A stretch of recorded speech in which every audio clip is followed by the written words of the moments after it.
Dear students, today I am going to tell you how we arrange fractions in ascending order or descending order.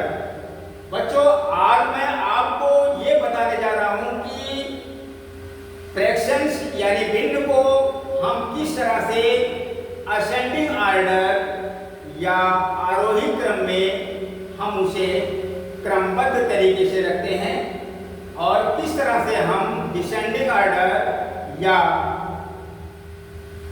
उसे अवरोही क्रम में descending order या अवरोही क्रम में हम उसको किस तरह से लगाते हैं। तो हम आज आपको बहुत ही आसान तरीके से हम फ्रैक्शंस को असेंडिंग और डिसेंडिंग ऑर्डर में लगाना सिखाएंगे।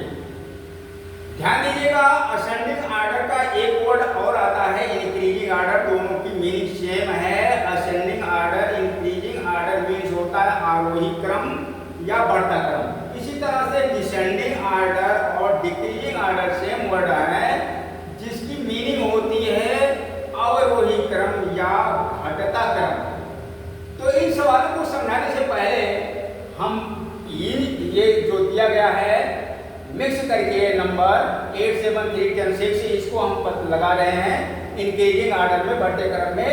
तो इसमें हम सबसे पहले देखते हैं कि सबसे छोटी संख्या को हम लिख लेते हैं 3, उससे फिर बड़ी 6, उससे बड़ी 7 और 8 और 10।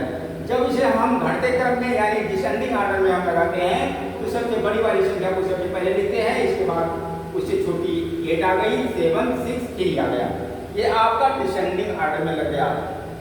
तो लेकिन ये जब फ्रैक्शन में होते हैं तो उनको इंक्रीजिंग ऑर्डर में और या डिसेंडिंग ऑर्डर में, डिक्रीजिंग ऑर्डर में थोड़ा लगाना, उसको क्रमबद्ध तरीके से रखना थोड़ा आपके लिए टफ हो सकता है। तो हम बहुत आसान तरीके से बता रहे हैं। जब ध्यान दीजिएगा, जब डिनोमिनेटर सेम होता है, हिंदी मीडियम के बच्चे समझेंगे डिनोमिनेटर मीन्स हर, न्यूमरेटर मीन्स अंश। जब डिनोमिनेटर सेम होता है तो जिस फ्रैक्शन का न्यूमरेटर सबसे छोटा होता है, हर छोटा होने पर हर जब बराबर एक जैसे होते हैं, सेम होते हैं, हर एक जैसे होते हैं जब यानी डिनोमिनेटर सेम होता है तो जिस फ्रैक्शन का न्यूमरेटर सबसे छोटा होता है, स्मॉलेस्ट होता है, उसको सबसे पहले लिखते हैं। इसी तरह से जैसे 5/11 हो गया तो ये 5 से ग्रेटर 6, 6 से ग्रेटर 7, 7 से ग्रेटर 10 हो गया, 10 से ग्रेटर 12 हो गया। तो इसलिए अभी हमने बताया कि जिस फ्रैक्शन का न्यूमरेटर सबसे छोटा होता है वो फ्रैक्शन सबसे छोटी होती है। 5/11 सबसे छोटा है, उससे ग्रेटर 6/11, फिर 7/11, उससे बड़ा 10/11, उससे बड़ा और सबसे ग्रेटेस्ट फ्रैक्शन है ये 12/11। अब ये आपका इंक्रीजिंग ऑर्डर असेंडिंग ऑर्डर में लग गया। अब हम आपको डिसेंडिंग ऑर्डर में बताने जा रहे हैं। जैसे इसका जस्ट अपोजिट होता है ये इसका फार्मूला। जब न्यूमरेटर सेम होता है, जब न्यूमरेटर सेम होता है, जैसे 7, 7, 7 सब में 7 है, ये एक जैसे हैं, तो जिस फ्रैक्शन का डिनोमिनेटर सबसे छोटा होता है, जिस फ्रैक्शन का डिनोमिनेटर सबसे स्मॉलेस्ट होता है, वो फ्रैक्शन सबसे बड़ी मानी जाती है।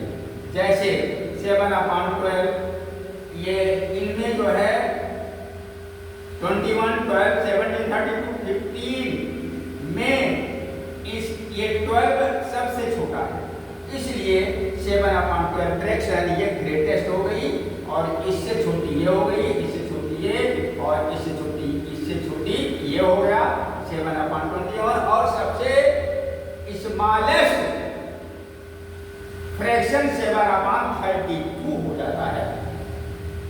तो बच्चों, अगर आपको ये समझ में नहीं आ रहा हो कि हम कैसे इसको सबसे ग्रेटेस्ट को लिखें, क्योंकि आपको ग्रेटेस्ट यहाँ पर 32 सबसे ज्यादा बड़ा दिखाई दे रहा है, ये डिनोमिनेटर इसका।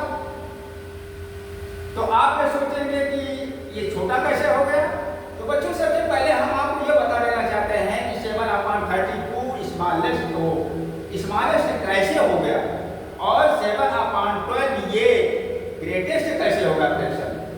तो जब किसी भी चीज की एनीथिंग की एनी ऑब्जेक्ट का जब हम 32 पार्ट करते हैं, उसके 32 टुकड़े करते हैं और उसमें से हम केवल 7 टुकड़ा हमको मिलता है, 7 पार्ट मिलता है, तो हमको 32 टुकड़े ज्यादा हो रहे हैं, बहुत ही हो रहे हैं, तो उसमें 7 ही टुकड़े तो हमको मिले, तो ये फ्रैक्शन ऑटोमेटिक छोटा हो गया। और जब हम किसी चीज के 12 टुकड़े किए, हमने चॉकलेट हो मान लीजिए कोई, उसके हम 12 पार्ट कर दिए, उसमें हम 7 पार्ट हमको मिल रहा है, तो हम बड़ा हमको मिलेगा, उसको वो 7 पार्ट हमको 7 ज्यादा मिलेगा, हमको वो पार्ट बड़े बड़े होंगे। और जब इसके मान लीजिए 32 पार्ट है कि चॉकलेट के हमने कर दिए, तो बहुत ही बाल के बराबर आपको ये मिलेगा, ये पार्ट 7 पार्ट आपको मिलेंगे। तो आप अंदाजा लगा सकते हैं कि जब किसी चीज के 32 पार्ट आपको करना है और उसमें हमें 7 पार्ट आपको मिल रहा है, तो छोटा होगा ही। और जब किसी चीज के 12 पार्ट ही किए जा रहे हैं, तो पार्ट बड़े बड़े होंगे, और उसमें हमको 7 पार्ट मिल रहा है, तो ऑटोमेटिक हमारा ये फ्रैक्शन बड़ा हो गया। तो मैं आशा करता हूं कि ये बच्चों ये सवाल, ये फ्रैक्शन के सवाल जो असेंडिंग आर्डर और डिसेंडिंग आर्डर में लगाना था, वो हमने आपको बता दिया। आशा करता हूं कि ये फ्रैक्शन के सवाल ये आपकी समझ में आ गए होंगे। आगे चल करके हम आपको नेक्स्ट वीडियो में हम आपको बताएंगे, जो अभी आपको मैंने बताया 7/12 और 7/32, ये फ्रैक्शन बड़ा कैसे हो गया और ये फ्रैक्शन छोटा कैसे हो गया, इसको हम आपको डिटेल में बताएंगे, तब आपके समझ में और बेहतर आ जाएगा। तो आज बस इतना ही, दैट्स ऑल।